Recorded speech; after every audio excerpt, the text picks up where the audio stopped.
नमस्कार, मैं हूं अंकुर और आप देख रहे हैं सत्यहिंदी.com। सत्य हिंदी का ऐप डाउनलोड करने के लिए डिस्क्रिप्शन में जाइए, वहां पे आपको एक लिंक मिलेगा जहां से आप ऐप डाउनलोड कर सकते हैं। अब एक नजर डाल लेते हैं अब तक की सुर्खियों पर। बलात्कार को लेकर सुने जा रहे केस में सुप्रीम कोर्ट के मुख्य न्यायाधीश एस.ए. बोबडे ने एक बलात्कार अभियुक्त से कहा, यदि तुम बलात्कार पीड़िता से शादी करोगे तो हम तुम्हारी मदद कर सकते हैं। यदि तुम ऐसा नहीं करते हो तो तुम्हारी नौकरी चली जाएगी और तुम जेल जाओगे। मुख्य न्यायाधीश ने मोहित सुभाष चौहान नाम के व्यक्ति की जमानत याचिका पर सुनवाई के दौरान ये बात कही।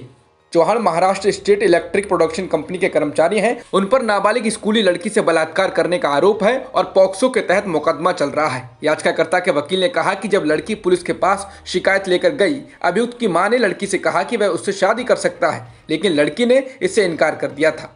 उसके बाद एक अदालत में कागज पेश किया गया जिसमें यह कहा गया था कि लड़की के 18 साल की होने पर अभियुक्त उससे शादी कर लेगा। वह लड़की 18 की हुई तो अभियुक्त ने शादी करने से इनकार कर दिया। उसके बाद उसके खिलाफ बलात्कार की शिकायत दर्ज कराई गई है। वहीं सोशल मीडिया पर सीजीआई के इस बयान को लेकर टिप्पणियां भी की जा रही हैं। केस में सुनवाई के दौरान मुख्य न्यायाधीश एस.ए. बोबडे ने कहा कि हम शादी का दबाव नहीं डाल रहे हैं, पर यह बताओ कि तुम शादी करना चाहते हो या नहीं, वरना तुम कहोगे कि हमने शादी के लिए दबाव डाला। बता दें, अभियुक्त ने पहले कहा था कि वह शुरू में शादी करने को तैयार था तो लड़की राजी नहीं हुई और अब वह शादीशुदा है और शादी नहीं कर सकता। उसके वकील ने मुख्य न्यायाधीश से कहा कि वह याचिकाकर्ता से पूछकर बताएगा। जस्टिस बोबडे ने यह भी कहा कि वे 4 हफ्ते के लिए गिरफ्तारी पर रोक लगा सकते हैं और याचिकाकर्ता उसके बाद जमानत की अर्जी दे सकता है। दिल्ली में 2 बार कांग्रेस के सांसद रहे संदीप दीक्षित ने कहा कि अब कांग्रेस में ऐसे लोकतांत्रिक प्लेटफॉर्म्स नहीं हैं कि हम अपनी बात को खुलकर अच्छी भावनाओं के साथ कह सकें। सत्य हिंदी के पत्रकार नीलू व्यास के साथ बातचीत में उन्होंने कहा कि कांग्रेस में ऐसे लोगों की जरूरत है जो सिर पर पट्टा बांधकर पार्टी को मजबूत करने के लिए निकल पड़े और हमें कांग्रेस वॉरियर्स की जरूरत है। पार्टी में G23 गुट के नेताओं के साथ बातचीत कैसे शुरू होगी, इस पर उन्होंने कहा कि अभी हमें यह नहीं पता है कि हमारा नेता कौन है। हमारे पास विचारधारा है, लेकिन कमांडर ना होने से मुश्किलें बढ़ जाती हैं। आखिर कौन वो ग्रुप है जो अगले 10 से 15 साल तक हमारा नेतृत्व करेगा। पश्चिम बंगाल में ममता बनर्जी का चुनावी अभियान संभाल रहे चुनावी रणनीतिकार प्रशांत किशोर अब पंजाब के सीएम कैप्टन अमरिंदर सिंह के मुख्य सलाहकार की भूमिका निभाएंगे। खुद कैप्टन अमरिंदर सिंह ने इस बात की जानकारी अपने आधिकारिक ट्विटर हैंडल से दी है। उन्होंने लिखा है, मुझे यह जानकारी देते हुए खुशी हो रही है कि प्रशांत किशोर हमारे साथ मुख्य सलाहकार के रूप में काम करेंगे। पंजाब के लोगों के विकास के लिए साथ काम करने के लिए आशा है। गीतकार जावेद अख्तर द्वारा दायर मानहानि मामले में अदालत ने सोमवार को कंगना रनौत के खिलाफ जमानती वारंट जारी किया है। अदालत ने यह वारंट तब जारी किया जब समन भेजे जाने के बावजूद कंगना पेश नहीं हो पाई। अदालत ने करीब 1 महीने पहले कंगना को समन भेजा था। मशहूर गीतकार जावेद अख्तर की तरफ से आपराधिक अवमानना का केस दर्ज कराया गया है। इसी मामले में मुंबई के अंधेरी स्थित मेट्रोपॉलिटन मजिस्ट्रेट की अदालत सुनवाई कर रही थी। जावेद अख्तर ने कंगना के खिलाफ आपराधिक शिकायत दी थी। उन्होंने आरोप लगाया था कि अभिनेत्री ने रिपब्लिक टेलीविजन पर अपने एक इंटरव्यू में उनके खिलाफ मानहानिकारक और निराधार टिप्पणियां की थी। कार्यक्रम के दौरान कंगना रनौत ने कहा था, जावेद अख्तर भी सुसाइड गैंग का हिस्सा है, वह मुंबई में कुछ भी करा सकता है।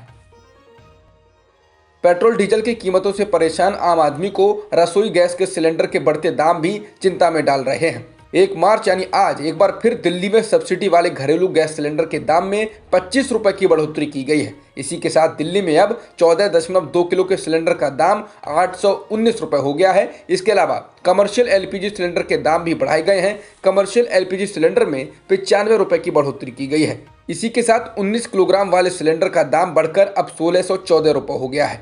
बता दें, फरवरी में सरकार 3 बार सिलेंडर के दाम बढ़ा चुकी है। रसोई गैस सिलेंडर के दामों में बढ़ोतरी को लेकर राहुल गांधी ने मोदी सरकार को फिर निशाने पर लिया है। राहुल ने ट्वीट कर कहा है, एलपीजी सिलेंडर के दाम फिर बढ़ गए। जनता के लिए मोदी सरकार के विकल्प, व्यवसाय बंद कर दो, चूल्हा फूंको और जुमले खाओ। टूलकिट मामले में पर्यावरण कार्यकर्ता दिशा रवि पर लगाए गए देशद्रोह के मामले को लेकर पूर्व अटॉर्नी जनरल मुकुल रोहतगी ने कहा है कि इस केस में देशद्रोह का मुकदमा नहीं बनता है और यह गलत है। रोहतगी ने कहा कि असहमति को दबाने की इस ट्रिक को संविधान में अधिकार नहीं है। दिशा रवि की जमानत याचिका पर दिए गए फैसले पर पूर्व अटॉर्नी जनरल ने कहा, यह डिस्ट्रिक्ट जज का साहसी कदम है, उच्च न्यायालय को इससे सीखना चाहिए। पूरे सम्मान के साथ कहना चाहता हूं कि हाई कोर्ट और सुप्रीम कोर्ट इस मामले में पिछड़ रही हैं। इस प्रकार के केस में उच्च अदालत ने जमानत को नकारा है। प्रधानमंत्री नरेंद्र मोदी ने सोमवार सुबह नई दिल्ली स्थित एम्स अस्पताल में कोरोना का टीका लगवाया। पुडुचेरी की सिस्टर पी निवेदा ने प्रधानमंत्री मोदी को भारत बायोटेक की वैक्सीन लगाई। आज से ही देश में कोरोना का टीका लगने के दूसरे चरण की शुरुआत हो चुकी है। केंद्र सरकार ने पिछले महीने ये फैसला लिया था कि प्रधानमंत्री सभी राज्यों के मुख्यमंत्रियों को भी दूसरे चरण में कोरोना का टीका लगाया जाएगा। पीएम के कोरोना का टीका लगवाने के बाद उपराष्ट्रपति वेंकैया नायडू, बिहार के सीएम नीतीश कुमार, ओडिशा के सीएम नवीन पटनायक, केंद्रीय मंत्री जितेंद्र सिंह, एनसीपी नेता शरद पवार ने भी कोरोना की वैक्सीन लगवाई है। बिहार के मुख्यमंत्री नीतीश कुमार ने कहा कि कोरोना का टीका पूरे बिहार में निःशुल्क दिया जाएगा। मुख्यमंत्री ने कहा कि कोरोना का टीका निजी अस्पतालों में भी दिया जाएगा और इसका खर्च राज्य सरकार वहन करेगी। बता दें, इस बार कोरोना का टीका सरकारी अस्पतालों के अलावा उन निजी अस्पतालों में भी मिल रहा है जिनको सरकार ने निर्धारित किया है। सरकारी अस्पतालों में टीका मुफ्त में मिल रहा है तो निजी अस्पतालों में 250 रुपए तक पैसे देने पड़ेंगे, लेकिन बिहार में ये निजी अस्पतालों में भी मुफ्त मिलेगा। म्यांमार में जारी सैन्य तख्तापलट के खिलाफ विरोध प्रदर्शन पर सुरक्षा बलों ने फायरिंग की, जिसमें 18 लोगों के मारे जाने की रिपोर्ट है और 30 से अधिक लोगों के घायल होने की बात कही जा रही है। यूएन मानवाधिकार कार्यालय ने कहा है कि उसे विश्वसनीय जानकारी मिली है कि म्यांमार में प्रदर्शनकारियों पर कार्रवाई की गई, जिसमें कम से कम 18 लोग मारे गए और 30 से अधिक लोग घायल हो गए हैं। इसके साथ ही यूएन मानवाधिकार कार्यालय ने म्यांमार में विरोध प्रदर्शन के खिलाफ बढ़ती हिंसा की निंदा की है।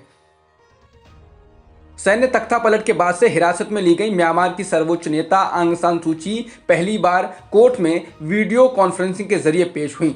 इस दौरान उन पर एक और धारा लगा दी गई है, जिसके तहत उस सूचना के प्रकाशन पर रोक लगाई गई है जो भय या चिंता को बढ़ावा दे सकती हो या सार्वजनिक शांति को बाधित कर सकती हो।